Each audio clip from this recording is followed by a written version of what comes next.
भाग भाग भाग भाग भाग भाग। अरे अरे अरे राज, बोला राज। अरे अरे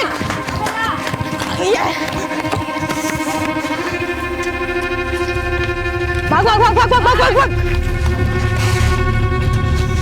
अरे अरे अरे अरे अरे भाग भाग भाग भाग।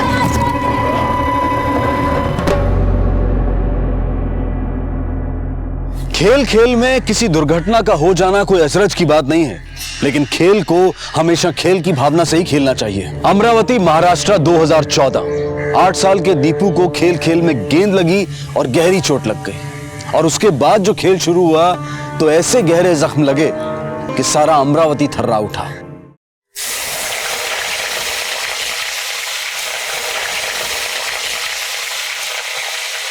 अवी, ए अवी,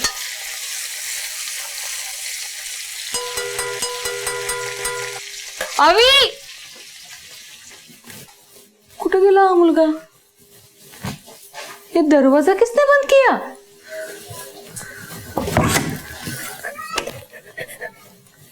अवी,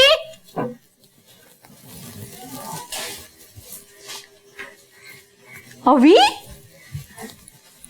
यहाँ पे क्यों बैठा है? भूख नहीं लगी तुझे? चल खाना खाते आजा। क्या हुआ है? चल आजा। अरे आ ना, यहाँ पे क्यों बैठा है तू? आजा, भूख नहीं लगी तुझे? अरे क्या हुआ? क्या हुआ है तुझे?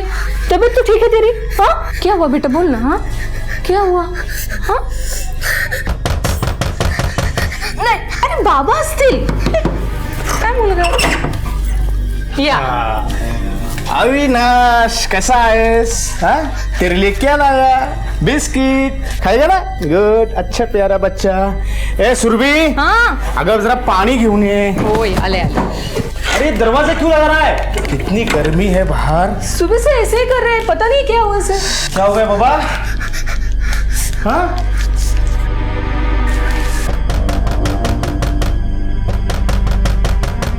अरे आई काय? दरवाजा नहीं उघडायचं? काय चाललंय याचं? पीछे हट, पीछे हट। चल बच्चे को लेकर अस्पताल जा। यहाँ रहा गणेश, तेरा बच्चा ठीक नहीं होने का। जा भाऊ। चलो चलो।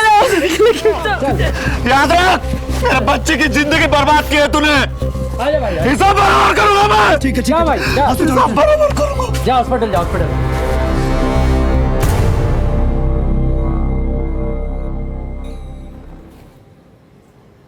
सुरभि, मैं फैक्ट्री जा रहा हूँ। सामान लिया अपने सब? हाँ।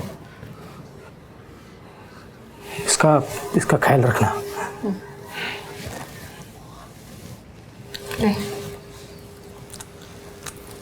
उन्होंने जानबूझकर नहीं मारा उसको, गलती से लग गया उसको। तू चुपचाप खा बरं। आई, मैं 1 हफ्ते से स्कूल भी नहीं गया। स्कूल तो क्या, मैं घर के बाहर भी नहीं गया। आज मैं थोड़ी देर अपने दोस्तों के साथ खेलने जाऊं? प्लीज आई, थोड़ी देर।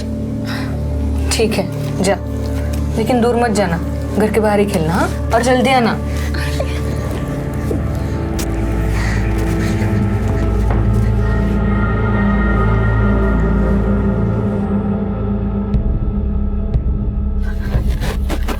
अवी, ए अवी, बेटा अभी को देखा कहीं? नहीं, पता नहीं काकी। कहाँ गया ये? सुरभि, ओ सुरभि, सुरभि, मिला? नहीं, अब ढूंढो ना उसे।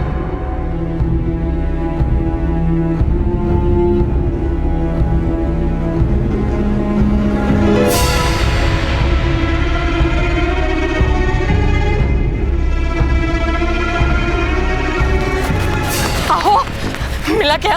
हाँ आओ, बोला ना। नहीं, क्या करेंगे? वो धमकी देके गया था, ये सब बराबर करेगा, कहीं उसने कुछ कर तो नहीं दिया? हाँ?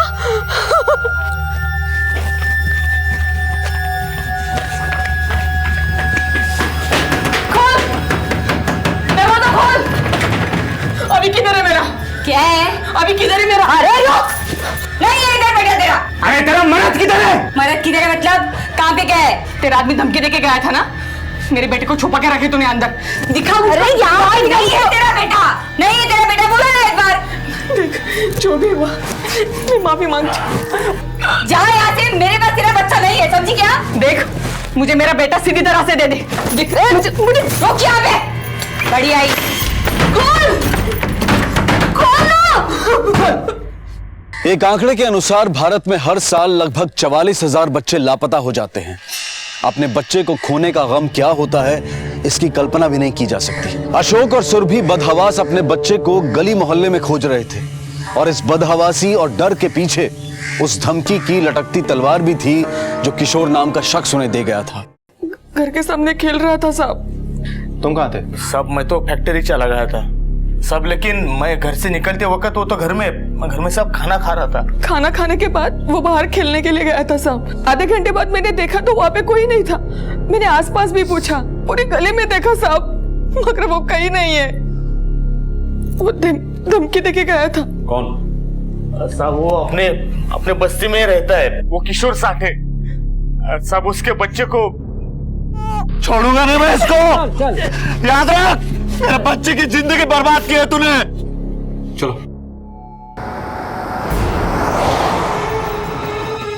मरद कहाँ तेरा? साहब फैक्ट्री गए। घर कब आता है? देरी से आता है, एक्स्ट्रा शिफ्ट है ना उसका। साहब इसका बेटे ने मेरे बेटे का आँख फोड़ दिया, ऊपर से यहाँ पे आके राड़ा करती है। मेरी राड़ा करती है? मेरे अभी को अंदर छुपा के रखे तूने, मुझे मालूम है। हाँ साहब, हाँ। एक मिनट, सबसे पहले राड़ा तेरे मर्द ने किया, इनके घर जाकर धमकी तेरा मर्द दे के आया। अब इनका बच्चा खो गया है तो शक किस पर करूं?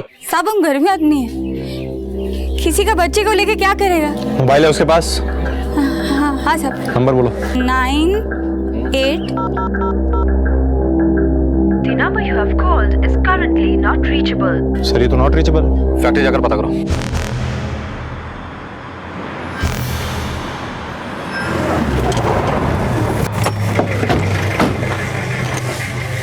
किशोर साठे कहाँ है? किशोर साठे साहब आज वो नहीं आया। कल आया था?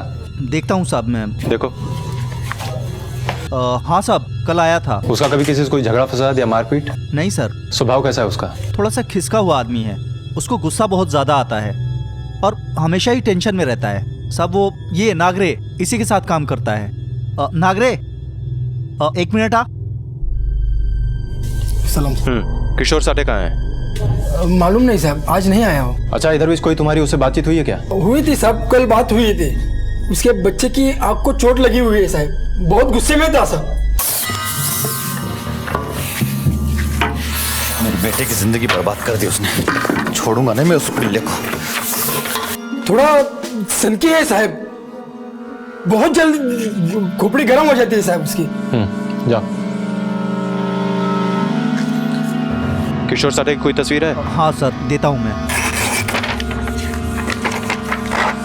ये सर।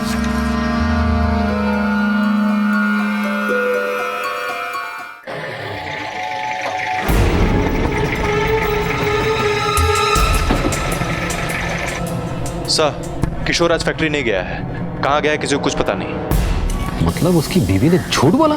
हाँ सर, मेरी बात फैक्ट्री वर्कर से भी हुई है। वो कह रहा था कि किशोर ने बच्चे को लेकर कुछ परेशान सा चल रहा था और कोई हिसाब बराबर करने की बात कर रहा था। और सर मैं ये सोच रहा था कि अगर इस केस में किशोर का कोई हाथ नहीं है तो कहीं ये मामला फिरौती का तो नहीं?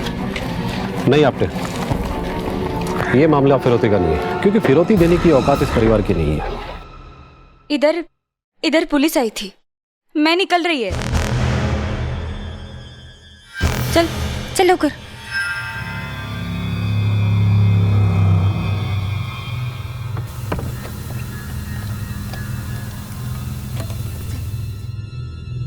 किशोर फरार था और अब उसकी बीवी भागने को तैयार।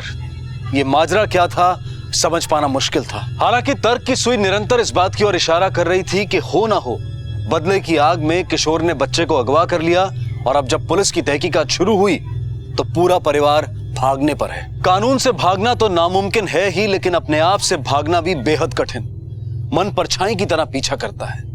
इसीलिए तो सुरभि के मन में बैठा अविनाश रह रहकर उसे पुकार रहा था।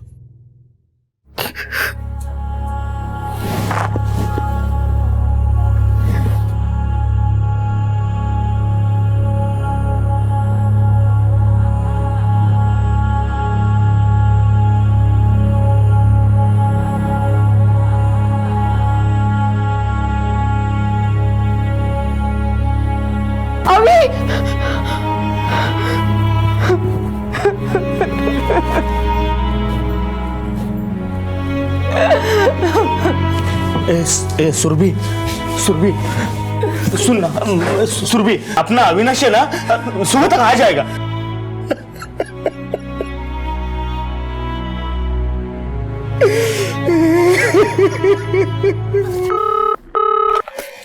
हेलो, किधर?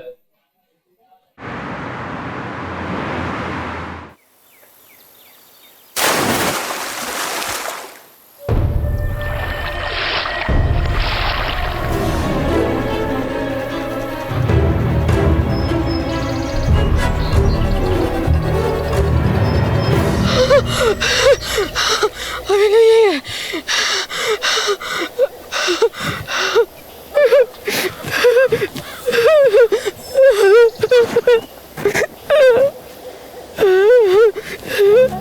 सर, बॉडी को इधर लाते किसी ने नहीं देखा। शायद हो सकता है ये कांड रात में हुआ हो, और कुछ लोगों का ये भी कहना है कि शायद ये जानवरों का हमला है। नहीं आपटे, ये काम जानवरों का नहीं है, क्योंकि बॉडी टुकड़ों में नहीं मिली है। बॉडी में से आंख भी निकाल ली गई है। इस किशोर साठे को पकड़ने के लिए जोर लगाना पड़ेगा। उसकी औरत के बारे में कुछ पता चला? नहीं सर, लेकिन उसका मायका नासिक में है। हम उसके बारे में पता लगा रहे हैं। इस किशोर साठे का मिलना बहुत जरूरी है। अविनाश मिल गया, लेकिन सबको दहला गया। अपने माँ बाप को बिलखता छोड़ गया। पुलिस का मानना था कि यह किसी जानवर का काम नहीं बल्कि किसी इंसान की करतूत है।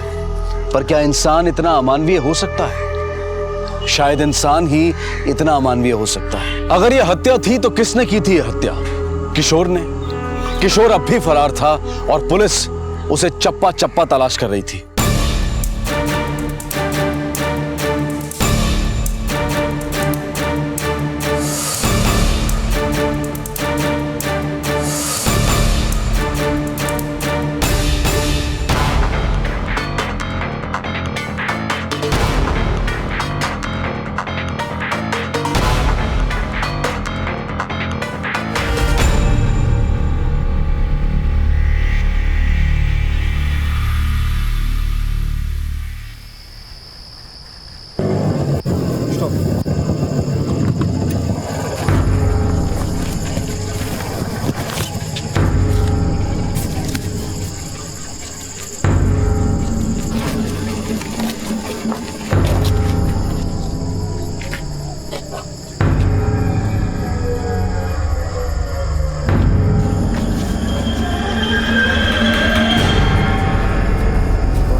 मेरे को मेरे बच्चे की कसम है साहब, मैंने कुछ नहीं किया। धमकी तूने दी थी ना? हाँ साहब, धमकी मैंने दिया था साहब, मैं कबूल करता हूँ साहब। अभी आप ही बताओ साहब, मेरे बेटे की जगह अगर आपका बेटा होता, उसके अगर किसी ने आंख फोड़ी होती, आपको गुस्सा आता कि नहीं साहब? मेरे को भी गुस्सा है साहब, लेकिन मैंने उसको मारा नहीं साहब, कसम से नहीं मारा। फिर तू भागा क्यों? हाँ, तू भागा तो भागा, तेरी घरवाली भी भाग गई। दोनों साथ मिलकर कांड करते हो और यहाँ का ड्रामा करता है। नहीं साहब, मैं तो औरंगाबाद गया था साहब। क्यों? वो फ्री का ऑपरेशन होता है साहब, आँख का। मेरे दोस्त का कोई डॉक्टर पहचान वाला है, उसको मिलने गया था साहब। ये कहानी मत बना। अगर हम लोगों ने वहाँ हॉस्पिटल में जाके पूछताछ कर ली ना तो सब सच पता चल जाएगा। पूछो साहब, जिसको पूछना है पूछो, वहाँ डॉक्टर चौहान है साहब, वहाँ पूछ लो साहब। फिर तेरी बीवी क्यों भागी? अरे वो अशोक और उसकी औरत मेरे घर पे आके झगड़े कर रहे थे साहब, उसके बाद आप लोग आ गए। मेरी बीवी डर गई साहब, इसलिए दीपू को लेके कोल्हापुर चले गई। उसकी बहन रहती है वहाँ पे। उस बच्चे की लाश मिली है, लाश। तेरे बच्चे की एक आंख गई, बदले में तूने दोनों आंख ले ली। अरे मैंने कुछ नहीं किया साहब, मैंने उसको नहीं मारा। मैं मेरे बच्चे की कसम खा के बोलता हूँ साहब, मैंने नहीं मारा।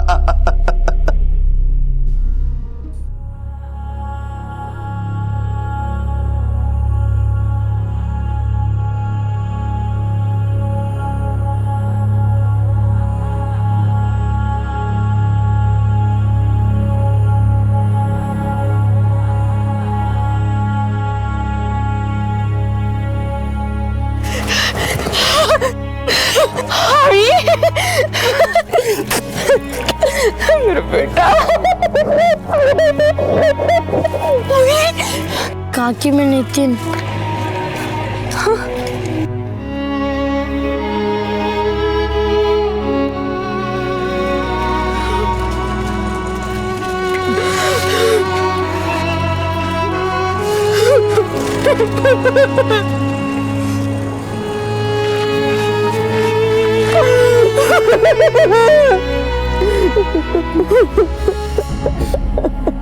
सर, औरंगाबाद की पुलिस ने जांच करने के बाद बताया है कि किशोर साठे नाम का शख्स निर्मल आई हॉस्पिटल में किसी आई स्पेशलिस्ट से मिलने आया था। मतलब ये किशोर साठे सच बोल रहा है? हाँ सर, और इसकी बीवी नासिक नहीं बल्कि अपनी बहन के यहाँ कोल्हापुर गई है। बड़े ताज्जुब की बात है। अगर इस किशोर साठे ने बच्चे को नहीं मारा तो किसने मारा और क्यों? बच्चे की खरीद फरोख्त भी हो सकती थी, फिर मौत ही क्यों, वो भी इतनी गहरे में? सुराग की एक लकीर कुछ दूर चलकर मिट गई। शक की सुई किशोर की तरफ इशारा करती हुई वापस लौटकर अपने स्थान पर आ गई। एक बार फिर से पुलिस को शुरू से शुरू करना पड़ा, नए रास्ते पर चलना पड़ा। लेकिन पुलिस को मालूम था कि सबूत सामने है, बस जटिलता की धुंध उसे घेरे हुए है। अविनाश की लाश से बड़ा सबूत क्या होगा? और फिर वो जहां मिला वो तालाब, उस रास्ते ही तो अपराधी आया होगा।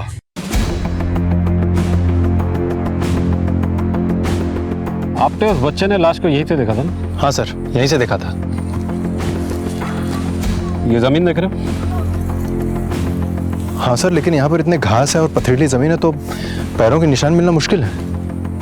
पैरों के निशान तो यहाँ थे ही नहीं, क्योंकि बॉडी को यहाँ से नहीं, वहाँ वो झाड़ियों के बीच में तो जमीन दिखाई दे रही है ना? हाँ सर, वहां से फेंका गया है।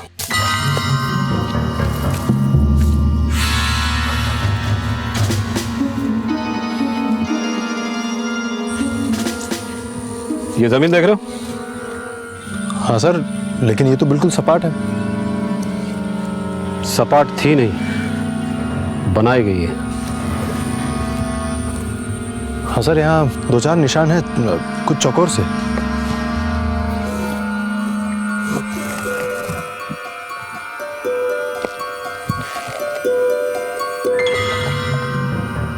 ये क्या है सर? रेक्सिन का टुकड़ा। सर, ये तो सीट्स या सोफा में लगाए जाते हैं।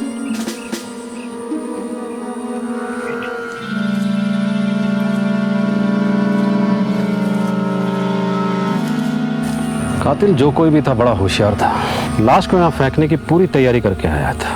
वो सपाट पतरे से चल के आया, लाश को लेकर लाश को फेंका और फिर उल्टे पांव उसी पतरे के ऊपर चलकर निकलकर वो गया, वो भी बिना पांव के निशान छोड़े। समझ लो उसके पास एक सपाट सा पटरा था और वो पटरा इसी ब्लू रेक्सिन से ढका हुआ था।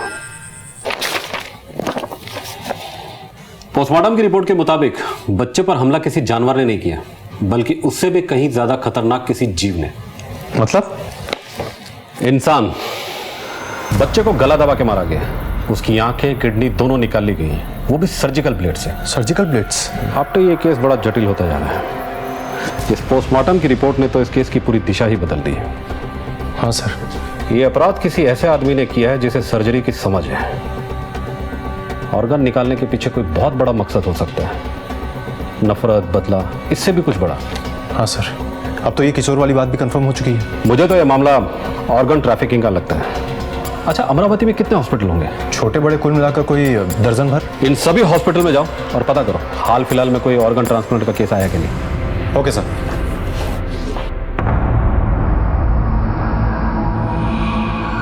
एक केस आया तो था, पर वो आंखों की पुतलियों का, बट उस केस में पेशेंट की मां ही डोनर थी।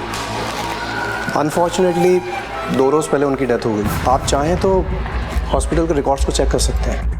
आपने ऑर्गन ट्रांसप्लांट हुआ हो या ना हुआ हो, लेकिन बच्चे की सर्जरी जरूर हुई है, वो भी सर्जिकल ब्लेड से। सर, मैं कुछ समझा नहीं। इस इलाके में जितने भी केमिस्ट हैं, सबसे पता करो कि हाल ही में किस केमिस्ट से वो 3 सर्जिकल ब्लेड खरीदे गए, ऑर्गन कहीं भी ले गए हो। लेकिन उस मासूम शरीर के साथ तो बेरहमी यही हुई है, इसी अमरावती में। एक बार गांव में दोबारा जाकर देखते हैं, शायद कोई सुराग हाथ लग जाए।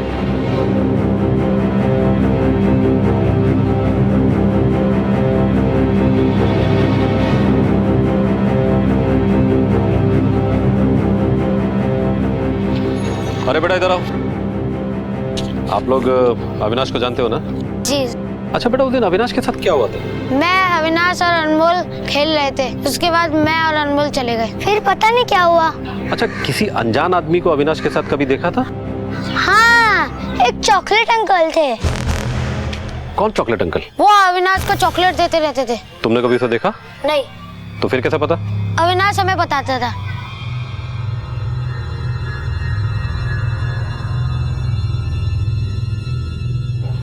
आप लोग किसी चॉकलेट अंकल को जानते हैं? नहीं साहब। अविनाश ने कभी जिक्र नहीं किया? नहीं। यहाँ पर अविनाश का सबसे करीबी और पक्का दोस्त कौन है?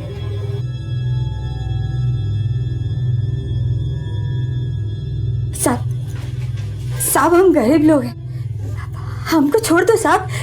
ये मेरा बेटा, उसकी आँख फूट गई साहब। बेटा ये अविनाश तुम्हारा बहुत अच्छा दोस्त था ना?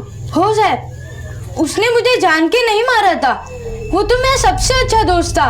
उसने किसी चॉकलेट अंकल के बारे में तुम्हें बताया? हाँ, उसने बताया कि वो चॉकलेट अंकल उसे रोज चॉकलेट देते थे। दीपू। हाँ अविनाश, ये देख चॉकलेट। वाह, चॉकलेट किसने दी है? अरे वो चॉकलेट अंकल है ना, उन्होंने दी, ले तू भी खा।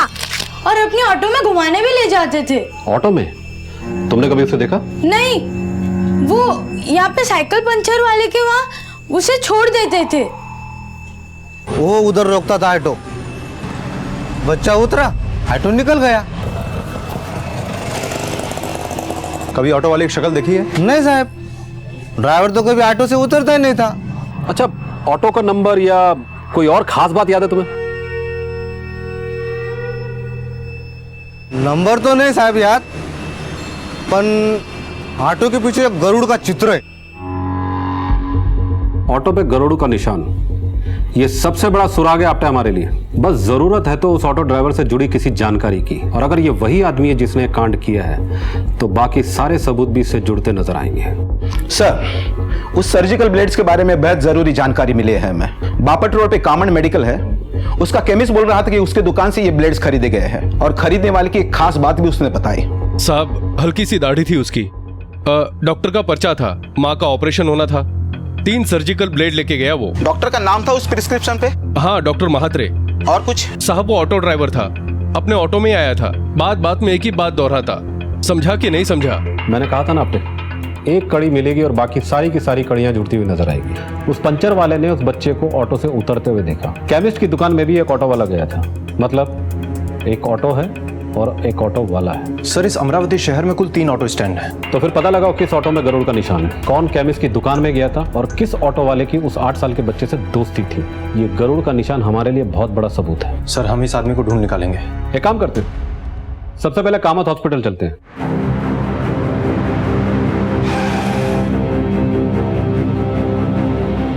सर, पिछले 3 दिनों से यहाँ कोई मेजर ऑपरेशन तो नहीं हुआ, और हमारे सर्जन भी पिछले 1 हफ्ते से छुट्टी पे है। जिस प्रिस्क्रिप्शन को दिखाकर उस आदमी ने 3 सर्जिकल ब्लेड खरीदे, उस पे किसी डॉक्टर मात्रे का नाम लिखा था। कुछ 2 साल पहले यहाँ डॉक्टर मात्रे काम करते थे। इस ऑटो वाले ने झूठी प्रिस्क्रिप्शन पे 3 ब्लेड खरीदे। इस बात से ये शक तो पक्का हो जाता है कि ये ब्लेड उसने अपनी माँ के लिए नहीं बल्कि अपराध को अंजाम देने के लिए खरीदा था। अपना आरोपी यही है आपने। एक काम करो, पूरी ताकत लगा दो और इस ऑटो रिक्शा को ढूंढो। ऑटो के साथ साथ ये गुमनाम आरोपी भी मिल जाएगा। नहीं साहब, गरुड़ वाला ऑटो तो ये स्टैंड पे तो नहीं है। क्या हुआ, कुछ हाथ लगा? हमने तीनों ऑटो स्टैंड पे देखा है, लेकिन वो गरुड़ वाला ऑटो हमें कहीं नहीं दिखाई दिया। सर, लगता है कि अपराध करके शहर से बाहर निकल गया है। ये भी तो हो सकता है उसने ऑटो कहीं छुपा दिया, ये ऑटो की काया पलट कर दिया। हमें उस ऑटो को नहीं, ऑटो ड्राइवर को ढूंढना होगा। लेकिन सर, अभी तक उसको किसी ने देखा भी नहीं। उसे देखा भी है और सुना भी है। याद है उस केमिस्ट ने क्या कहा था? बात बात में समझा के नहीं समझा बोलता है। राइट सर, बिल्कुल ये कहता था। आपने वो आदमी यही ऑटो चलाता था, और अगर वो ये शहर छोड़कर कहीं चला गया तो कोई तो होगा जो उसे जानता होगा। अभी इस वक्त हमें उससे ज्यादा उसकी इंफॉर्मेशन चाहिए। अरे यार, आजकल किसी भी ऑटो में बैठो, ड्राइवर ऑटो कम चलाता है, उसकी जबान ज्यादा चलने लगती है। मेरा बेटा ये करता है, मेरी आई, मैं ये, मैं वो। हाथ में हैंडल, नजर सड़क पे है, लेकिन जबान बड़बड़ बड़बड़ बड़बड़ बड़बड़ है कि नहीं बाबू? हाँ, अभी परसों ही एक मिला था बापट रोड पे। क्या आदमी था, हर बात में समझा कि नहीं, समझा कि नहीं, समझा कि नहीं। अरे मैं समझू या ना समझू, तुमसे मतलब। गांधीनगर आ गया साहब। हाँ, बस बस बस रुको। ऑटो।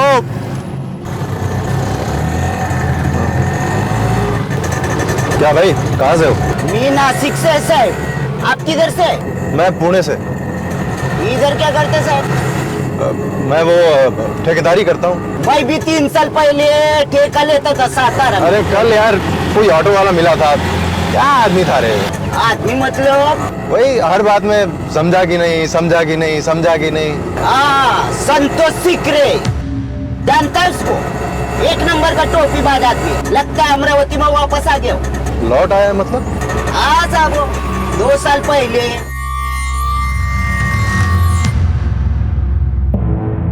अरे भाई लोग, नहीं हुआ यार तुम लोग ऐसा ही अक्का जिंदगी इधर ही रगड़ता रहेंगे क्या? तो तू क्या मर्सिडीज खरीदने वाला है क्या? बात करता है। देखता जा बाबा, देखता जा। 6 महीने साल भर के अंदर ना तू अपने को पहचान नहीं पाएगा। समझा कि नहीं समझा? अब उस आदमी का कुछ समझ में नहीं आता था। किधर से आता था, किधर से जाता था। 2 नंबरी आदमी था साहब वो। एक दिन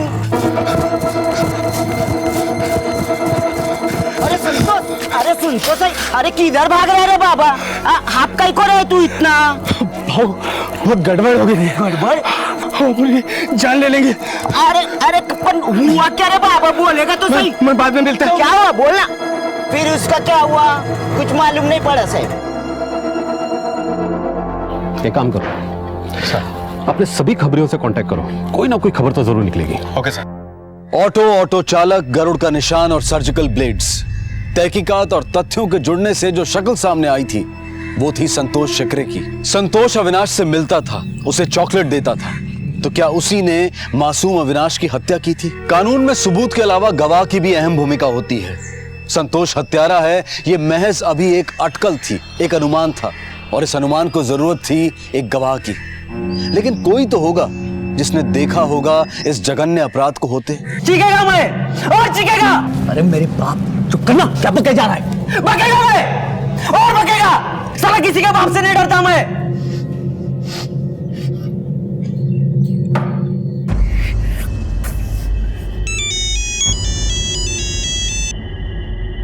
हेलो,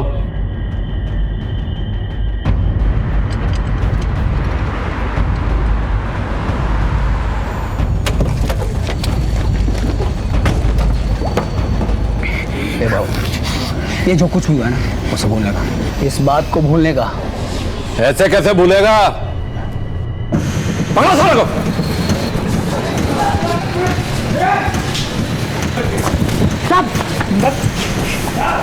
साहब मैं कुछ नहीं जानता साहब, मैंने कुछ नहीं किया। कुछ नहीं किया साले? मैं कुछ नहीं किया साहब।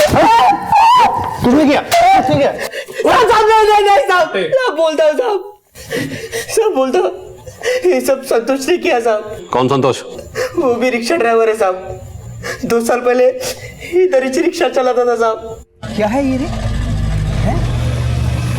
शक्ति है, पाताल शक्ति, तंत्र साधना। मैं बाबा बन गया हूं। अभी तुम लोग को कोई भी दिक्कत हो तो मैं सेट करेगा।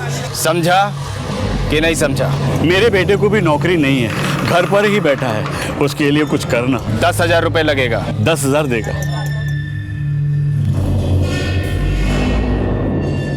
फिर मेरे गुरुदेव ने एक ऐसा मंत्र मारा, सीधा बाटली के अंदर। अरे मेरा काम हो गया, मेरे बेटे को नौकरी मिल गई मुंबई में।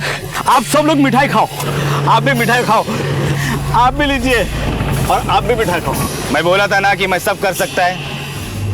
समझा कि नहीं समझा? समझ गया रे बाबा, समझ गया। उसके पास बहुत लोग आने लगे साहब। भाई मेरी माँ 2 हफ्ते से बीमार है, बहुत बीमार है। तू कुछ करना।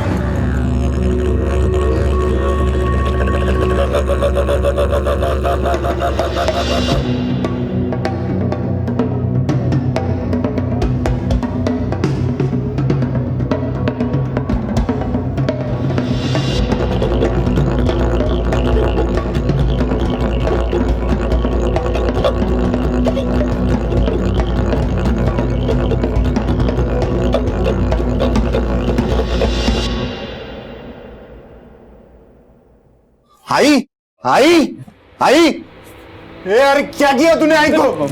मैंने कुछ नहीं किया। क्या किया? मैं कुछ नहीं किया। मैं कुछ नहीं किया। छोड़ मेरे को, छोड़ मेरे को, छोड़ भाई। रुक साले। सब उसके बाद संतोष शहर से फरार हो गया साहब। किधर गया कुछ मालूम नहीं। अब उसके बाद 2 साल के बाद लौटा तो क्या रे बाबू, किधर था इतने साल? साधना, तपस्या। मेरे को एक महागुरु मिला है। पिशाच पिशाच पिशाच बोले तो भूत। एक वेताल को वश में भी किया है मैं, पर एक दिक्कत है। वो क्या भाऊ? महागुरु बोला मेरे को बलि देने को। तो इधर बकरा मिलता ना, लेके आओ क्या? बकरा वकरा नहीं चलता इसमें। फिर इसमें 8 साल का मुर्गा चाहिए, सुंदर, बोले तो बच्चा। इंसानों का बच्चा? अब इंसान के बच्चे की बात कर रहा हूं मैं। उसका बलि देंगे तो मेरे को गड़ा हुआ धन दिखेगा, खजाना मिलेगा। खजाना? अरे भाऊ, अपने को शामिल करना है इसके धन में। भाऊ करना, भाऊ भाऊ प्लीज भाऊ शामिल करना है यार। हाँ तो ठीक है ना, 8 साल के बच्चे का इंतजाम करो, वो भी सुंदर। समझा कि नहीं समझा? साहब उसके बाद हम तीनों बच्चे ढूंढने में लग गए।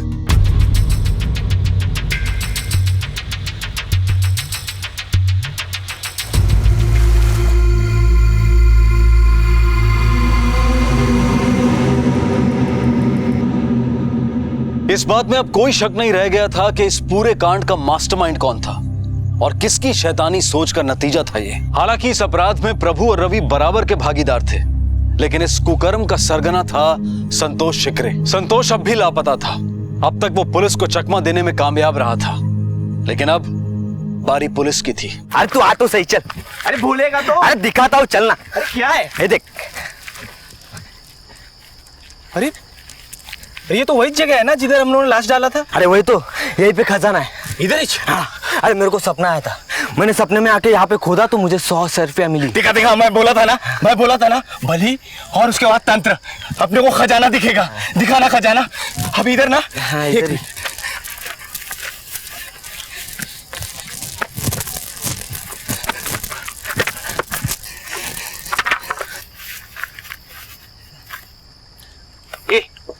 ये समझा क्या मेरे को? हाँ? अबे मजाक कर रहा है मेरे साथ? मजाक तो बेटा थाने चलकर होगा। चल। क्या रे, कहाँ है तेरा महागुरु? साहब मेरा कोई महागुरु नहीं है। एक बार मैंने देखा। भाऊ ये रात भर क्या करते रहते हैं? अबे तुझे नहीं पता क्या, ये लोग रात भर तपस्या करते हैं। बहुत शक्ति होती है इन लोगों में। ये मरे हुए इंसान का मांस खाते हैं, तभी ना शक्तियां प्राप्त होती हैं। ये सच है क्या? हाँ! हम कहते हैं भाग यहां से, भाग। हम अघोरी हैं, पैसे के लिए ये सब नहीं करते। दुनिया से विरक्त हम यहाँ सत्य की खोज में आए हैं। बाबा 2-4 ट्रिक मुझे भी सिखा दो ना, अपन जिंदगी भर तुम्हारी सेवा करेगा, आपके चरणों में रहेगा बाबा। उसके बाद मैंने सोचा कि मैं खुद शुरू करेगा। शायद मैं 4थी पास है, सिर्फ 4थी पास। मेरे को कुछ आता जाता नहीं है। ये तो पैसा मिला, उसके बाद खूब पैसा मिलने लगा, पर 1-2 पार्टी बिगड़ गया। एक ही वो मां मर गई थी ना, तो मेरे को भागना पड़ा अमरावती छोड़ के। और फिर लौटते ही तूने उस बच्चे की बलि दे दी। सब किसी ने बताया था कि अघोरी के पास बहुत शक्ति होती है, वो लोग लाश खाते हैं। मैंने सोचा कि मैं भी लाश खाएगा तो मेरे पास भी शक्ति आ जाएगी। समझा कि नहीं समझा?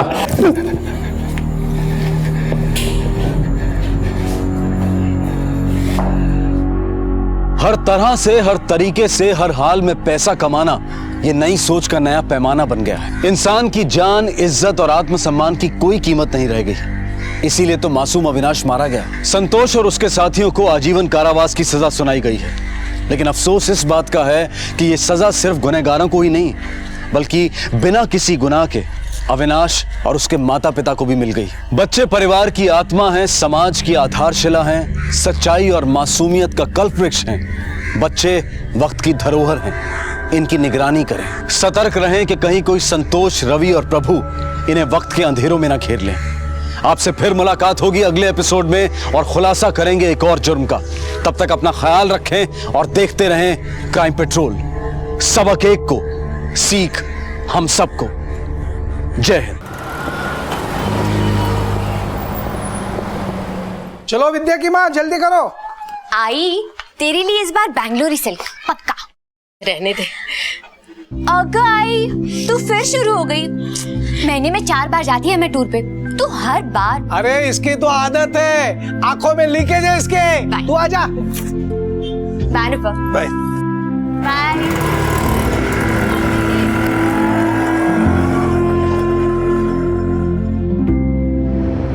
मौत जिंदगी का एक अनिवार्य सत्य है, लेकिन अननेचुरल डेथ, अकाल मृत्यु जिंदगी के मकसद को ही झुठला देती है। परिवार और समाज को दुख, दर्द और खौफ की ऐसी खाई में ले जाती है जहां से निकलने में उन्हें कई बार बरसों लग जाते हैं। मुंबई में बसे मीरा रोड में जुलाई 2014 से घटनाओं का एक ऐसा सिलसिला चल पड़ा जहां जिंदगी ताश के पत्तों का घर बनकर रह गई और कौड़ियों कौड़ियों बिखर गई।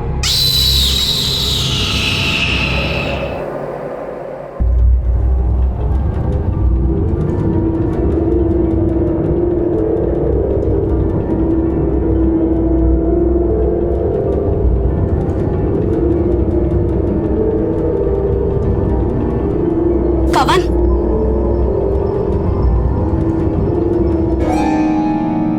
पवन मेरी बात सुन। आज वापस लड़के आए ना, तेरी बात का जवाब दे। कितनी चोट कैसे लगी? तू जवाब देगा कि नहीं मेरी बात का? पवन, मैं तुझसे कुछ पूछ रही हूँ। अरे करम चले, मुझे जीने देगा कि नहीं चैन से? कभी मारपीट, कभी पत्तेबाजी, इसके अलावा कुछ आता है कि नहीं? मैं अकेली औरत 4 घर में झाड़ू कटका करके 2 पैसे कमाती है। और तू नालायक। दुख रहा है।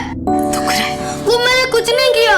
मेवा ने मेरे साथ गोची किया और मेवा ने मुझे थप्पड़ भी मारा। तू ना अपनी बकवास बंद कर, समझा ना? मैं सब जानती है कि तू क्या करता है। देवा, मुझे थोड़े पैसे दिए होते तो मैं तुझे अच्छे स्कूल में डालती और इस मवाली बस्ती से कहीं दूर लेकर जाती। दुख रहा है माँ, माँ दुख रहा है। माँ तू फिक्र मत कर, मैं बड़ा होके बहुत सारा पैसा कमाऊंगा। हमारे पास बड़ा घर होगा, बड़ी गाड़ी होगी, बहुत सारे पैसे होंगे। तू फिक्र मत कर। एक तो अपनी बकवास बंद कर, समझा ना? दुख रहा है।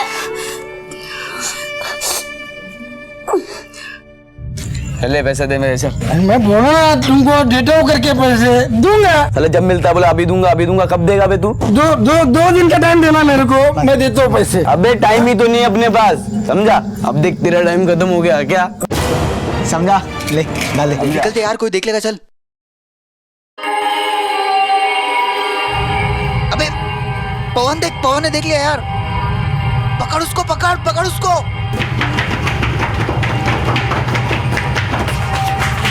यार रुक।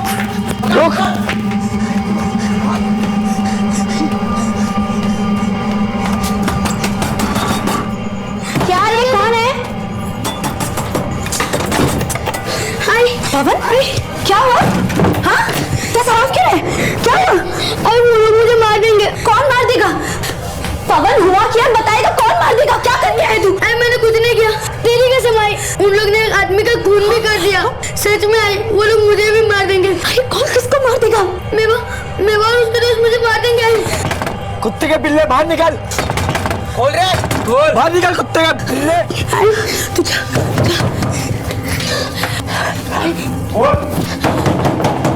कौन है? पिल्ला किधर है तेरा? वो इधर। अरे हाथ। कोई नहीं है। बोल किधर है तेरा पिल्ला? कोई नहीं है, मैं बोल रही हूँ। नहीं बोलेगी, मैं खुद देखता हूँ।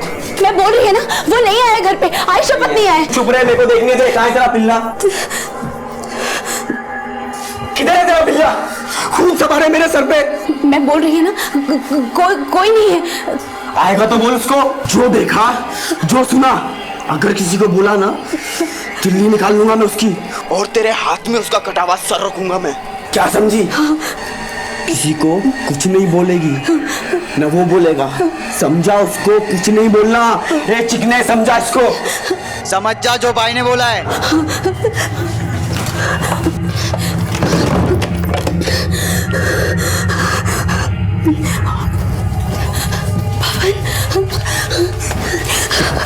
आई वो लोग मुझे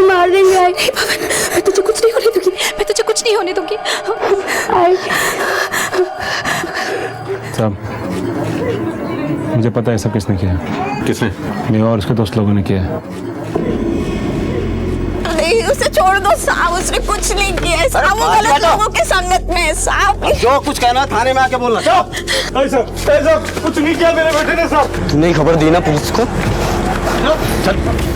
अरे साहब कुछ नहीं किया, छोड़ दीजिए साहब, छोड़ दीजिए, कुछ नहीं किया, गलत लोगों के साथ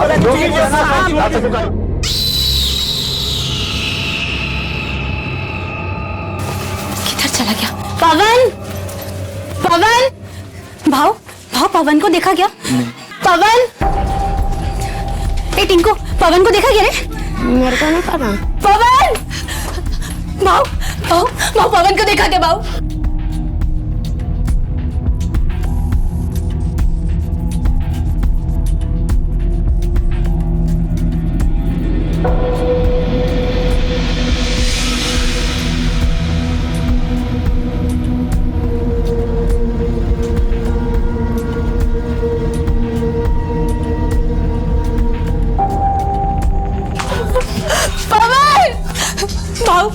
पवन को देखा कि मैं सुबह से ड्यूटी कहीं नहीं मिल रहा है भाऊ। पवन का कोई पंगा उंगा तो नहीं हुआ था? जो देखा, जो सुना, अगर किसी को बोला ना, दिल्ली निकाल लूंगा मैं उसकी, और तेरे हाथ में उसका कटा हुआ सर रखूंगा मैं। एक काम कर, मैं तो कहती जाके पुलिस में खबर कर दे। तो तुम्हारे बेटे ने मेवा और उसके साथियों को चाकू चलाते हुए देखा था? हो साहब, फिर? साहब मेवा घर पे आके धमकी दिया कि अगर पवन ने किसी को भी कुछ भी कहा तो उसकी तीली निकालेगा, उसकी मुट्ठी काट कर मेरे। पर साहब पवन ने किसी को भी कुछ भी नहीं बताया साहब। ये मेवा और उसके साथी तो लॉकअप में बंद है। उनमें से कोई नहीं कर सकता। हो सकता है काम उसके किसी जोड़ीदार ने किया हो। हम पूछताछ करते हैं। बच्चे की कोई तस्वीर, कोई फोटो वगैरह? फोटो तो नहीं है, पर बहुत छोटा है साहब, इतना बड़ा साहब, हल्के गुलाबी रंग की टी शर्ट पहनी थी। बहुत बोलता है साहब, पर बहुत भोला है, एकदम ही बेवकूफ है साहब। वो एक बार मुझे मिल जाएगा ना साहब, उसे किधर नहीं जाने देगी साहब, मैं किधर नहीं जाने देगी। उनसे बच्चे की डिटेल्स लेके आसपास के सभी थानों में पहुंचा था। Okay sir. साहब मेरा बेटा मिल जाएगा ना साहब? मिल जाएगा, हम कोशिश करेंगे। मीरा रोड इलाके से पवन भली भांति परिचित था। अपने आप में वो एक तेज चतुर बच्चा था, और ऐसे में उसका इस तरह से अचानक लापता हो जाना किसी भयानक अनहोनी की तरफ ही इशारा कर रहा था। हमारे देश में लापता बच्चे आमतौर पर यौन शोषण, गुलामी और भीख का शिकार हो जाते हैं, और कई बार तो ऐसा हश्र होता है कि इंसानी रूह कांप जाए।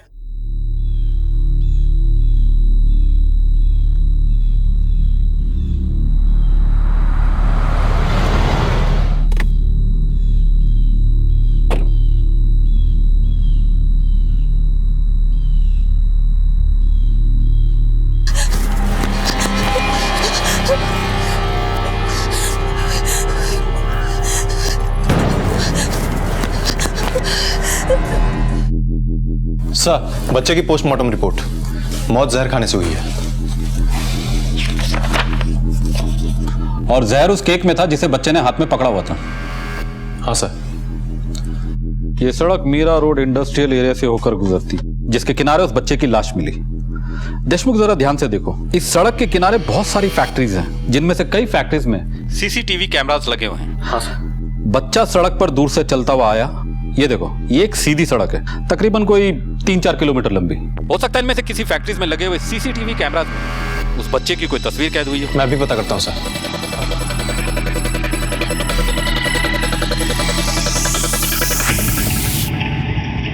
सर, आपका अनुमान बिल्कुल सही था। बच्चा मीरा रोड इंडस्ट्रियल एरिया वाले ही रोड पे किसी एक पॉइंट से चला था, और सर उसी रोड पे करीब 2 किलोमीटर पहले एक फैक्ट्री है, और ये फुटेज उसी फैक्ट्री के बाहर लगे कैमरे की है। ये तो वही बच्चा है। हाँ सर, ये फुटेज लाश मिलने के करीब 40 मिनट पहले की है। और सर ये देखिए, ये टैक्सी का नंबर भी साफ दिख रहा है। Good work Deshmukh. इस औरत की तस्वीर आसपास के सभी थानों में सर्कुलेट करवाओ, और इस टैक्सी को ढूंढो। इसका नंबर MS04 BSK 8335। ये नंबर काफी क्लियर है। सर, टैक्सी के नंबर को लेकर हमारी 2 टीमें ऑलरेडी निकली हुई हैं। बाकी इस औरत को तो मैं खोज निकालूंगा।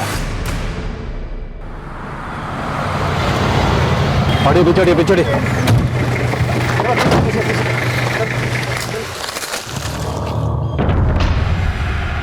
ये तो वही लड़की जिसे हमने सीसीटीवी फुटेज में देखा था। हाँ सर। इसे भी शायद गला दबा के मारा गया है। इसके पास कोई सामान वगैरह मिला, पर्स या बैग? नहीं साहब, कुछ भी नहीं मिला। बच्चे की लाश फैक्ट्री से 4 किलोमीटर आगे और लड़की की लाश यहाँ। बच्चे को जहर देके मारा गया और लड़की को शायद गला दबा के। सर कुछ उलझा हुआ सा मामला लगता है। बॉडी का पोस्टमार्टम के लिए भेजो। Okay sir.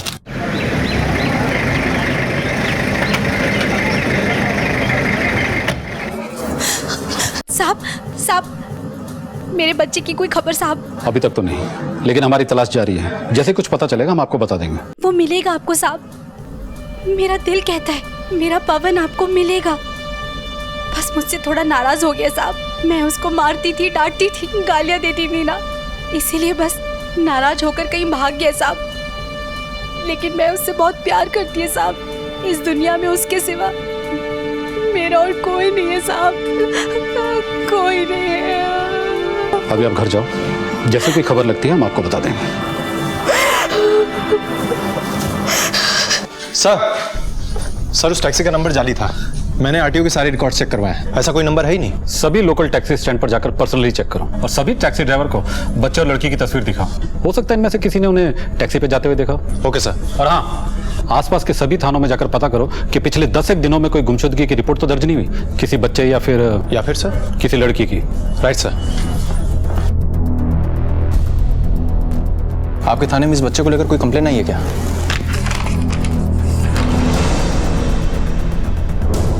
नहीं।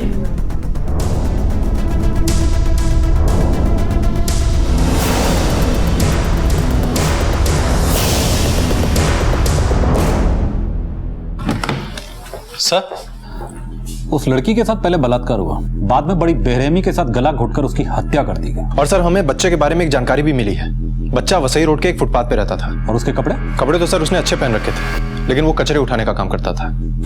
बड़ी अजीब पहेली है देशमुख। एक लड़की और एक बच्चा जिसे जहर देकर मारा गया है, और फिर उस लड़की की लाश जिसे गला घोटकर मारा गया है। एक पैटर्न सा बनता जा रहा है, लेकिन कुछ अधूरा, कुछ कड़ियां मिसिंग है इसमें। हेलो, क्या हुआ सर? नायगांव पुलिस स्टेशन से इंस्पेक्टर साठे का फोन था। बता रहा था कि काशी नायगांव के पास एक लड़की की लाश मिली है।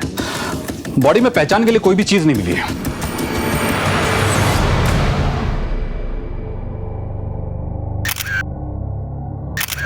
के साथ जबरदस्ती भी की गई है।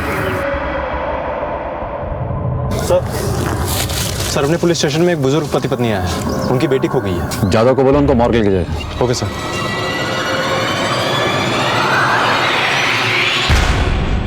ये क्या हो रहा था मुंबई शहर में? एक के बाद एक पुलिस को एक लड़की जिसका बलात्कार किया जाता और कुछ ही दूरी पर एक बच्चे की लाश मिल रही थी। ये एक पैटर्न बन गया था, लेकिन कौन कर रहा था ये सब और क्यों?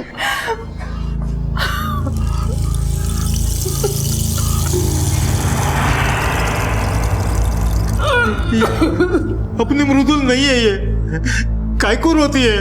हाँ? अपनी बेटी को कुछ नहीं हुआ। हाँ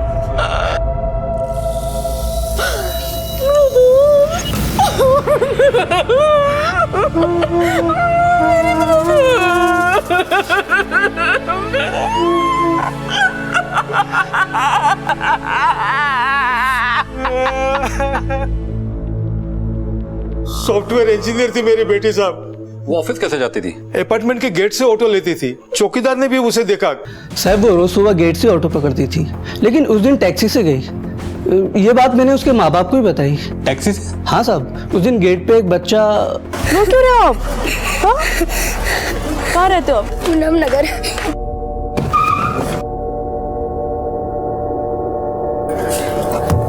ड्राइवर से क्या बात हुई इस लड़की की? साहब वो लोग बहुत दूर खड़े थे तो सुन नहीं पाया। गाड़ी का नंबर याद है?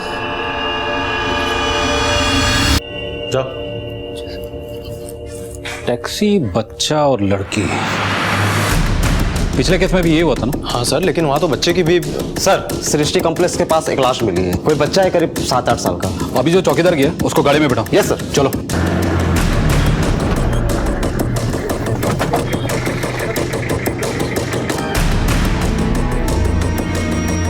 साहब ये तो वही बच्चा है जो कल मृदुल मैडम के साथ टैक्सी में बैठा था।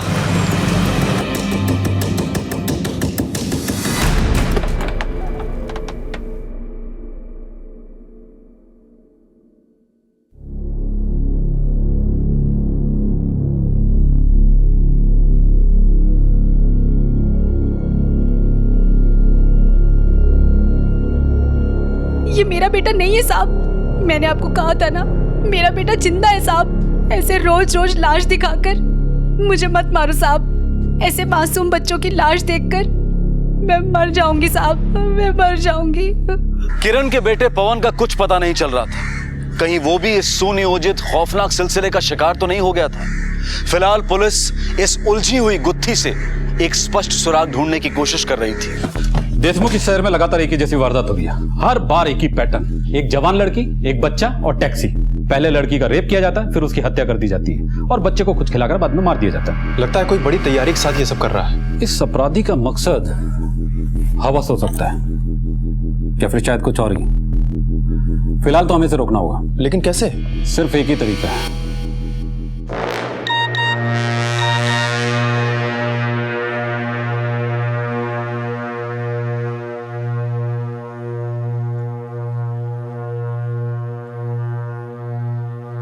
और हीरो ने क्या डायलॉग मारा पता है? जास्ती बोलने का नहीं तो इधर ही 3 का 13 कर देगा मैं। मस्त ना? हीरो आई आई आई आई आई। क्या हुआ बेटा, तुम रो क्यों रहे हो? मैं घूम गया हूँ। तुम्हारी आई कहाँ है? अच्छा, तुम्हें तुम्हारा घर तो पता होगा ना? हाँ, मंदिर के पास। मैं तुम्हें तुम्हारे घर तक छोड़कर आऊंगी। हाँ चलो। क्या नाम है तुम्हारा? दीपू। ये बताओ तुम गुम कैसे हो गए? अरे मैडम, आजकल के माँ बाप ना अपने बच्चों पर ध्यान ही नहीं देते।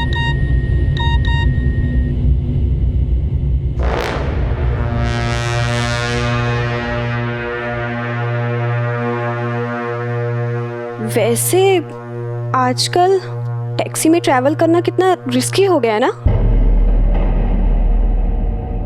वो कैसे मैडम? हाँ, अभी मुंबई पुलिस का मैसेज आया है सबको कि सचेत रहें। अगर रास्ते में कोई लापता बच्चा मिले तो पुलिस को इन्फॉर्म करें।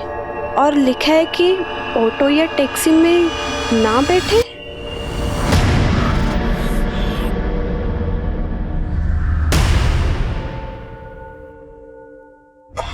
अरे बेटा, यही मंदिर है ना? देख जरा। हाँ हाँ हाँ, वही मेरा घर है। रुको रुको।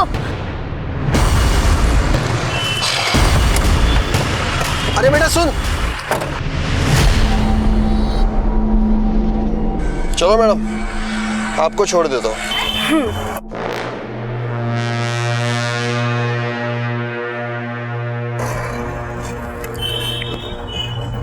हेलो। हाँ मम्मी, मैं टैक्सी में ही हूँ। हाँ हाँ, मैं घर पहुँच ही रही हूँ। 10 मिनट में मैं पहुँच ही जाऊँगी। ठीक है? हाँ।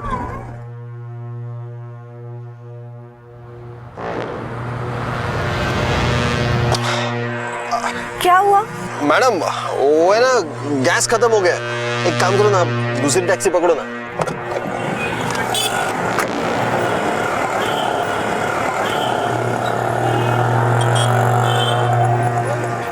काश के इस लड़की ने इस घटना की सूचना पुलिस को दे दी होती। काश के पुलिस इस खबर के आधार पर उस दरिंदे को पकड़ पाती। आमतौर पर लोग पुलिस को जरूरी इंफॉर्मेशन समय रहते नहीं देते, अपने सामाजिक और इंसानी कर्तव्य का पालन नहीं करते। 2 हफ्तों तक मुंबई शांत रहा। या तो अपराधी शहर से निकल गया था या फिर पुलिस को इतना सतर्क देखकर खामोश हो गया था।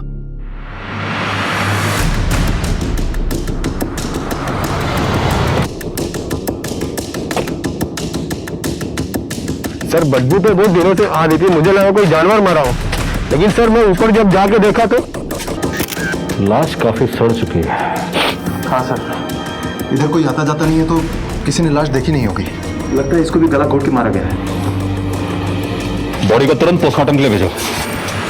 सर लड़की की हत्या करीब 1 महीने पहले हो चुकी है, गला घोट के, और उससे पहले उसके साथ बलात्कार हुआ है। और सर पिछले 2 वारदातों की डीएनए रिपोर्ट्स भी आ चुकी हैं। डीएनए रिपोर्ट्स के मुताबिक ये तीनों हत्याएं आपस में जुड़ी हुई हैं और इन तीनों लड़कियों के साथ रेप किसी एक ही आदमी ने किया है। रिपोर्ट में और कुछ? हाँ सर, अभी जो बॉडी मिली है फॉरेंसिक वालों ने बताया कि उसके हाथ में एक नंबर भी लिखा हुआ था, मोबाइल नंबर किसी उत्तम चंद का है। सर मुझे यहाँ क्यों बुलाया? मैंने क्या किया है? घोड़बंदर के सुनसान खंडर में एक लड़की की लाश मिली है और लाश की हथेली पे तुम्हारा मोबाइल नंबर मिला है। मुझे कुछ नहीं मालूम सर, मेरा तो प्रिंटिंग प्रेस है, दर्जनों कस्टमर है, हमेशा किसी न किसी का फोन आते रहता है। फोन में चेहरा थोड़ी दिखता है सर। ज्यादा होशियार मत बन, अभी अपने तरीके से पूछूंगा ना सब साफ साफ दिखने लगेगा। देशमुख एक काम करो, इसको लेकर इसके सभी क्लाइंट्स के पास जाओ और पता करो कि महीने भर से कोई लड़की लापता हुई है क्या। Okay sir.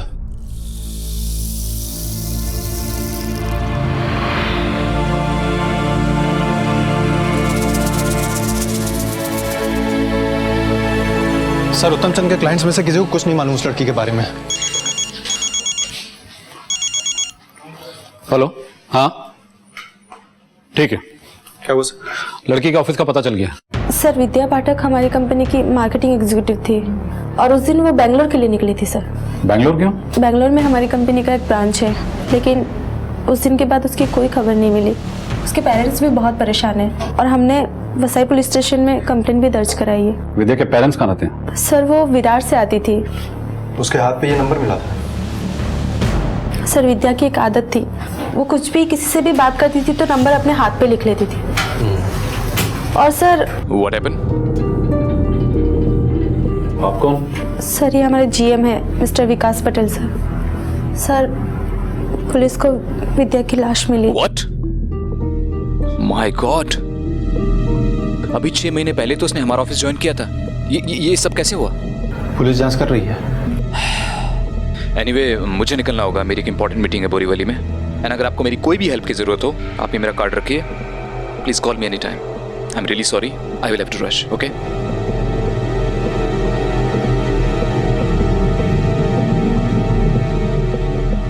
क्या आप बता सकते हैं विद्या के पेरेंट्स कहाँ रहते हैं? जी। हमें जब भी बच्चे की लाश मिली है उसके बाद हर बार एक लड़की की लाश मिली है, लेकिन इस बार लाश मिलने के बाद ऐसा कुछ भी नहीं हुआ है। लेकिन सर अभी तक हमें पवन के बारे में कुछ पता नहीं चला है। हमें जल्दी इस पवन के बारे में पता करना होगा, कहीं वो भी इस घटनाक्रम का शिकार तो नहीं होगी।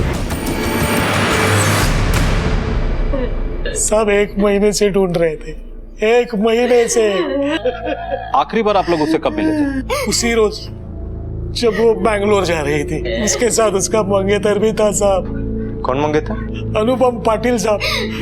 बहुत अच्छा लड़का है साहब, इंश्योरेंस एजेंट है। 1 महीने पहले ही दोनों की सगाई हुई थी साहब। दोनों बहुत खुश थे, दिसंबर में शादी तय हुई थी साहब। बाय अनुपम। बाय। बाय। आपको पक्का यकीन है कि वो ऑटो से ही गई थी, टैक्सी तो नहीं थी ना? अरे नहीं साहब, मैं ऑटो लेके आया था। ये अनुपम पाटिल कहाँ रहता है? सर महीने भर से ढूंढ रहा हूँ उसको, कहाँ नहीं ढूंढा। यहाँ लोकल थाने के चक्कर काट के पागल हो गया। वसई विरार मीरा रोड मुंबई सेंट्रल तक गया। कब से जानते हो उसको? सर हम लोग एक साथ कॉलेज में थे, 5 साल हो गए। विद्या से किसी की कोई रंजिश, कोई झगड़ा? नहीं सर, उसका किसी के साथ झगड़ा हो ही नहीं सकता। अगर कोई ऊंची आवाज में भी बात करे ना तो भी डर जाती। कोई उसको बुरा भी बोल दे तो भी कुछ नहीं बोलते। मुझे यहाँ पे क्यों बुलाया सर? ताकि आप वो बातें बता सके जो उधर ऑफिस में बोल नहीं पा रही थी। एक्चुअली विद्या और बॉस के बीच में कुछ प्रॉब्लम चल रहा था। कैसी प्रॉब्लम? विद्या जिस दिन बेंगलोर के लिए निकल रही थी उस दिन बॉस उसे अपने कैबिन में बहुत डांट रहे थे। बॉस के साथ उसका रिलेशन? विद्या मार्केटिंग में थी और हमारी कंपनी का सारा काम मार्केटिंग से ही होता है, तो बॉस के साथ उसका उठना बैठना लगा रहता था। ये विकास के साथ भी? वैसे तो ठीक है, लेकिन थोड़ा सिक्रेटिव है। बाकी वो अपने बारे में किसी को ज्यादा कुछ नहीं बताता। अब बताएगा। देखिए मुझे जो मालूम था मैंने आपको बता दिया है। वो महज एक एम्प्लॉय थी and I am really sad कि उसके साथ जो कुछ भी हुआ, इससे ज्यादा मुझे कुछ पता नहीं है। फिर तो हमें आपको थाने में 1-2 दिन और रखना पड़ेगा। किस जुर्म में? अगर आप हमारे साथ कोऑपरेट नहीं करेंगे तो मजबूरन हमें आपकी रिमांड लेनी पड़ेगी। देखिए मैं अपने लॉयर से बात करना चाहता हूँ। और आप ये कैसे कह सकते हैं? 20 साल हो गए मुझे इस नौकरी में, कुछ नजरें पड़ना हम भी अच्छे तरीके से जानते हैं। अभी आप बताएंगे या कोर्ट से ऑर्डर मंगवाऊं? देखिए अब वो मैं और विद्या हम दोनों के बीच में कुछ चल रहा था। क्या? हम एक दूसरे से प्यार करते थे। उसकी शादी तय हो चुकी थी और हम उसके मंगेतर से मिलके आए हैं। हाँ मैं जानता हूँ कि उसका मंगेतर था, लेकिन वो उस रिश्ते से खुश नहीं थी। वो एक साधारण सा इंश्योरेंस एजेंट था और वो काफी एम्बिशियस थी। वो जिंदगी में आगे जाना चाहती थी, स्मार्ट थी और मुझे अच्छी लगी। उसका इस्तेमाल किया और बाद में फेंक दिया। देखिए हम दोनों शादी करने वाले थे जिस दिन वो बेंगलोर जा रही थी। मुझे कुछ और टाइम चाहिए, मम्मी पापा को भी बताना। और फिर पिछले 3 महीने से तुम मुझसे टाइम मांग रही हो। इनफ इज इनफ यार। विद्या मैं तुमसे बहुत प्यार करता हूँ और कितने दिन तुमसे दूर। सर आप ही बताइए, जिस लड़की से मैं इतना प्यार करता था, जिससे मैं शादी करने वाला था, मैं उसे क्यों मारूंगा? क्यों? देखिए आप अभी जा सकते हैं, लेकिन बिना हमारी परमिशन के आप मुंबई से बाहर नहीं जा सकते। इस आदमी का बैकग्राउंड चेक करवाओ, मुझे इस आदमी पर शक है। कोई खबर नहीं तेरे बेटे की, मिलते ही खबर भिजवा देंगे। अब तुम जाओ।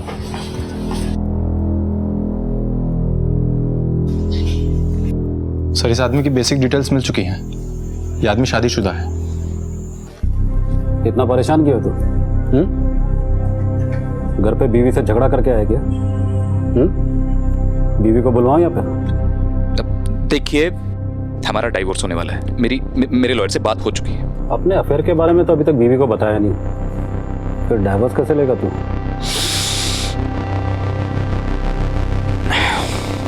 बताया था। आपको पता है कि प्रॉब्लम क्या है? ये विद्या मुझे 3 महीने से शादी की डेट के लिए टाल रही थी, जिसकी खातिर मैं अपनी 7 साल पुरानी शादी को छोड़ रहा था। लेकिन बेंगलोर जाने से पहले मुझे उसने बोला था, मुझे बस बैंगलोर से लौटने दो, फिर पक्का शादी कर लेंगे। मैंने अनुपम को भी बता दिया। बस तुम थोड़ा सा शांत हो जाओ प्लीज। विकास के आंसू सच्चे हैं या झूठे, विकास की बातें मनगढ़ंत हैं या हकीकत का बयां, ये पुलिस की जांच पड़ताल उजागर कर देगी। लेकिन इतना तय था कि विद्या की मौत का मकसद इंसानी रिश्तों के दरमियान ही था। प्यार जैसी खूबसूरत भावना मौत की बदसूरत शक्ल अख्तियार कर सकती है। इसकी मिसालें अपराध के इतिहास में भरी हुई हैं। अगर पुलिस का शक विकास पर है तो सवाल यह उठता है कि रिश्तों का वो कौन सा दंश था जिसने विकास को विद्या की हत्या के लिए उकसाया, या फिर सच कहीं और कुछ और ही है। सर विकास पटेल, ये आदमी ठीक तो नहीं है, लेकिन ये कांड इसने नहीं किया। ये देखो डीएनए रिपोर्ट। तुमने विकास पटेल की एक बात पे गौर किया? कौन सी बात सर? उसने हमें बताया था कि विद्या ने बैंगलोर जाते समय उससे कहा था कि लौटती ही वो उससे शादी करेगी। मुझे बस बैंगलोर से लौटने दो, फिर पक्का शादी कर लेंगे। और उसने ये बात किसी और से भी कह दी थी। हाँ सर, वैसे भी विद्या के बैंगलोर से लौटने के बाद विकास से शादी करना, अगर किसी को सबसे ज्यादा अखरता तो वो यही शख्स है। और सर वैसे भी अमीर विकास के सामने इसकी हैसियत ही क्या है? चलो चलकर इससे पूछताछ करते हैं।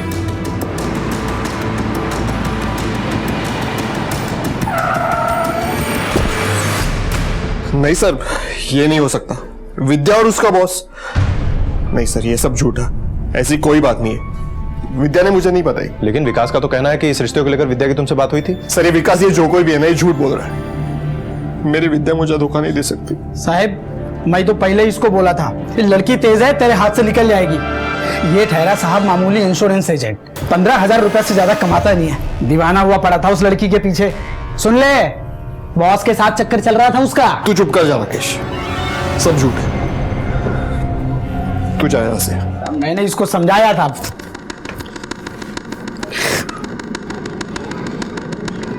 इस अनुपम से तो कुछ पता नहीं चला। एक काम करो, इसका डीएनए टेस्ट करवाओ और अपना एक आदमी सिविल में खड़ा रखो। Okay sir.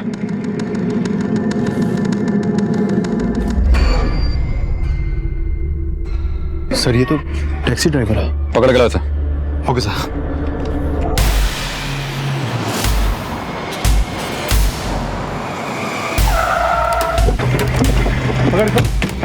मुझे क्यों पकड़ा? मैंने क्या किया सर?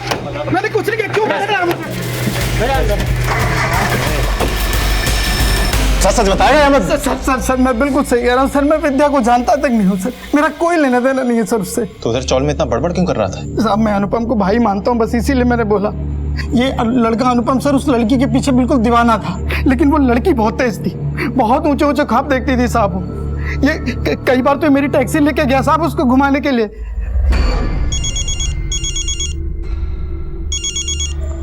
हाँ हेलो, क्या? कंट्रोल रूम को अलर्ट कर दो और उसको पकड़ो। सर अनुपम के चौल से अपना ही आदमी था। अनुपम अभी अभी वहां से निकल रहा है और सर उसके हाथ में कुछ बैग वगैरह भी था।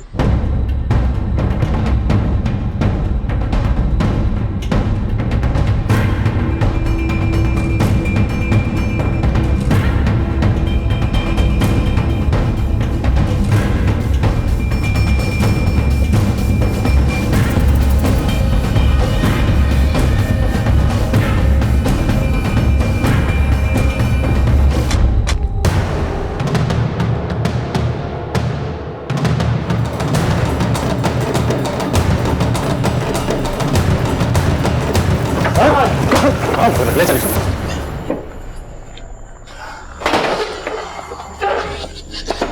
विद्या के बैंगलोर जाने के कुछ रोज पहले मैंने पता कर लिया था क्या चल रहा है उसके और उस कमीने विकास के बीच। कैसे? फोन नहीं उठा रही थी मेरा।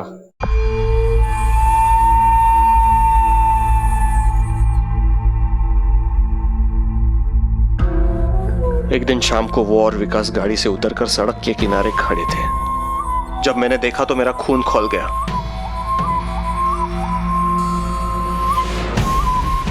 मैंने विद्या से सीधे सवाल कर लिया, क्या चल रहा है? कौन था वो? अनु, मैं तुझे बताने ही वाली थी। क्या? कि अपना ये एंगेजमेंट, शादी नहीं हो सकता, पहले की तरह फ्रेंडशिप। दिमाग तो ठीक है? हाथ छोड़ मेरा। मैं लाइफ में कुछ बनना चाहती हूँ, बहुत पैसे कमाने हैं मुझे। मैं तेरी छोटी सी खोली में अपनी लाइफ बर्बाद नहीं कर सकती। फिर क्यों किया एंगेजमेंट? देख, मैं उसको छोड़ूंगा नहीं और तेरे को भी नहीं, याद रख।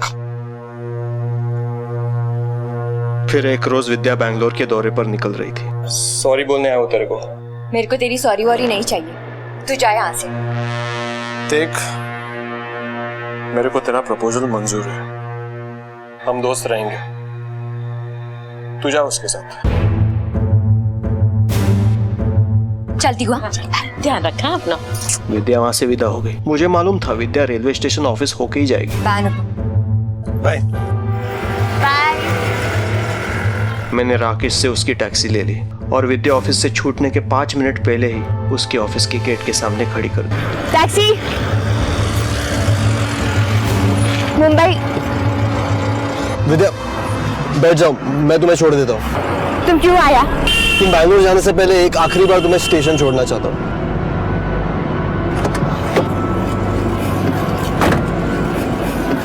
चलो।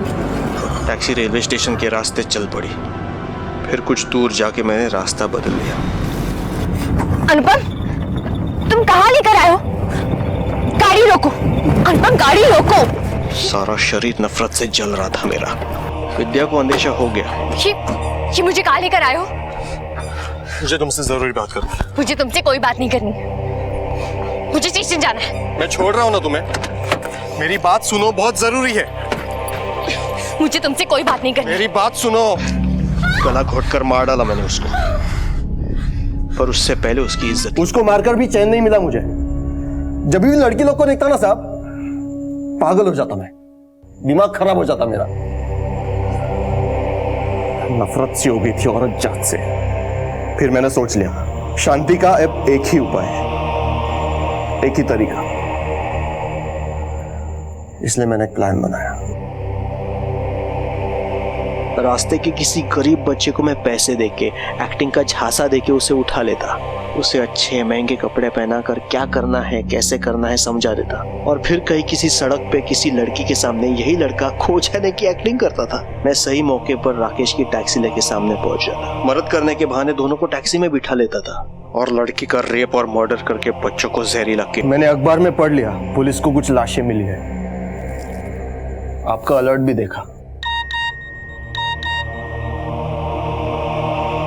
फिर मैं रुक गया, रुक गया।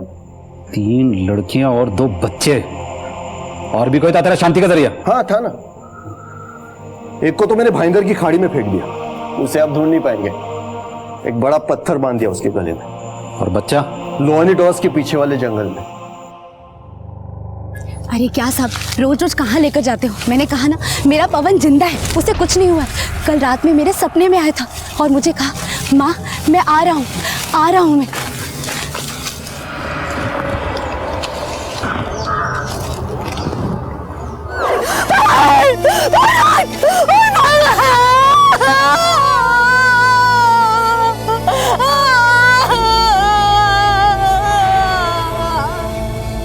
नफरत एक लाइलाज बीमारी है जो इंसान की संवेदनाओं, उसके जमीर को खोखला कर देती है। अनुपम के खिलाफ आईपीसी की अलग अलग धाराओं के तहत अपहरण, बलात्कार और हत्या के लिए मीरा रोड सत्र अदालत में केस दायर किया गया है। प्रोसिक्यूशन ने माननीय अदालत से अनुपम को मौत की सजा देने की गुहार लगाई।